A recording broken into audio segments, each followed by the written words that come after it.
របៀបផឹកទឹក4ជំហានជួយឲ្យស្បែកស្អាតមានសំណើមបំបត្តិមុននិងស្នាមចេញពីខ្លួននិងមុខសម្រាប់អ្នកដែលចង់បានស្បែកស្អាតចង់បំបត្តិមុនបំបត្តិស្នាមនៅលើមុខ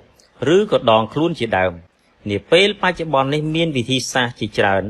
ដែលអាចជួយលោកអ្នកឲ្យអស់មុននឹងស្នាមរួមទាំងមានសុខភាពស្បែករបស់អ្នកល្អផងដែរក៏ប៉ុន្តែនៅក្នុងចំណោមវិធីសាស្ត្រទាំងនោះក៏មានការផឹកទឹកជាវិធីសាស្ត្រមួយដ៏ល្អផងដែរសម្រាប់ជួយកាត់បន្ថយបញ្ហាខាងក្នុងមកនៅក្នុងថ្ងៃនេះយើងនឹងលើកយកការចែករំលែកពីរបៀបការផឹកទឹកដើម្បីជួយដល់សុខភាពស្បែកពេញមួយដងខ្លួនរបស់អ្នករួមទាំងការផឹកទឹកដើម្បីជួយបំបត្តិបញ្ហាកើតមុននិងស្នាមផងដែរសូម្បីលោកវិជ្ជបណ្ឌិតក៏បានណែនាំផងដែរនេះបើយោងទៅតាមប្រភព moodmaskai.com ខាងក្រោមនេះគឺជារបៀបនៃការផឹកទឹក4របៀបអ្នកមានបញ្ហាមុននិងចង់ឲ្យមុខបាត់មុនមានសុខភាពល្អអាចធ្វើការសាកល្បងវិធីទាំងនេះបានទី1ជំនួសពីការផឹកភេសជ្ជៈទាំងអស់មកផឹកទឹកធម្មតាវិញមានដូចជាការផឹកភេសជ្ជៈផ្អែមៗសូដាគ្រឿងកំប៉ុងព្រោះភេសជ្ជៈទាំងអស់នេះកាន់តែផឹកកាន់តែធ្វើឲ្យស្បែករបស់អ្នកស្រអាប់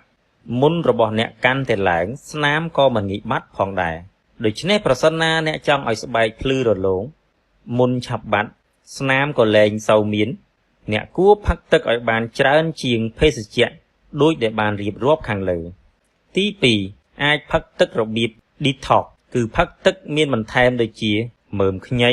បន្ថែមក្រូចឆ្មាជាដើមពពួកភេសជ្ជៈបែបនេះគឺជួយបណ្ដេញជាតិពុលមិនល្អចេញពីក្នុងខ្លួនរបស់អ្នកដែលជាហេតុធ្វើឲ្យស្បែករបស់អ្នកភ្លឺរលោងមានសំណើមជាពិសេសជួយបំពេញជាតិទឹកនៅក្នុងខ្លួនរបស់អ្នកផងដែរមួយវិញទៀតអ្នកអាចផឹកពពួកទឹកតែក្តៅក៏បានដូចជាតែគល់ស្លឹកគ្រៃតែបៃតងគ្មានជាតិស្ករក្តៅអ៊ុនឬក៏តែផ្សេងទៀតដែលអ្នកមានទី3ផឹកទឹកយ៉ាងហោចណាស់ឲ្យបាន2លីត្រនៅក្នុងមួយថ្ងៃការមិនទទួលទានទឹកគ្រប់គ្រាន់នាំឲ្យស្បែកខ្វះជាតិទឹកនិងស្ទះរនញើសរួមទាំងមានបញ្ហាសុខភាពផ្សេងទៀតផងមួយវិញទៀតចំពោះស្បែកដែលមានជាតិទឹកល្អអនុញ្ញាតឲ្យស្បែករក្សាបាននូវកោសិកា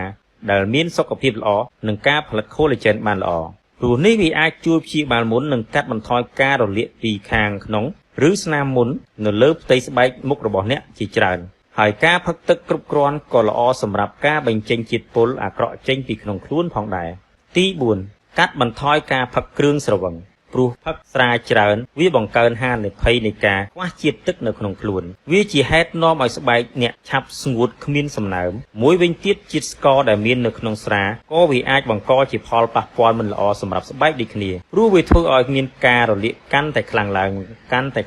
និងកើតមុនកាន់តែច្រើន